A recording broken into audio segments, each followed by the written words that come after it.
எவ்வளவு சத்துருக்கள் பெருகிறாங்களோ அந்த அளவுக்கு உங்க பந்தியை கர்த்தர் அகலப்படுத்துவார். சத்தமா ஒரு ஆமென் சொல்லுங்க. எனக்கெல்லாம் இன்னும் பரலோகத்திலிருந்து தேவதூதர்கள் கீழே வந்து மரம் வெட்டிட்டு போய்கிட்டு இருக்காங்க.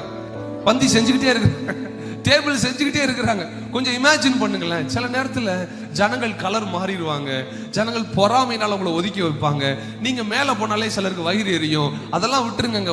உங்க மேல லைட் அடிச்சா சிலருக்கு பிடிக்காது, நீங்க ஆசீர்வாதமா இருந்தா சிலருக்கு பிடிக்காது. நம்ம திருப்பி அவங்களுக்கு பதில் சொல்றதுக்கெல்லாம் அழைக்கப்படல. நம்ம அழைப்பு என்னன்னு சொல்றேன்.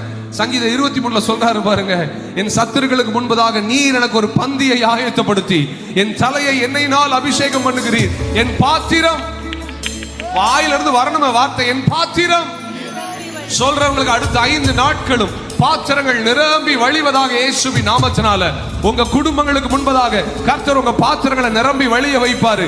இந்த பட்டணம் உங்கள் பாத்திரம் நிரம்பி வழிவதை பார்க்கும். உங்களுக்கு விரோதமாக எழும்பினவர்கள்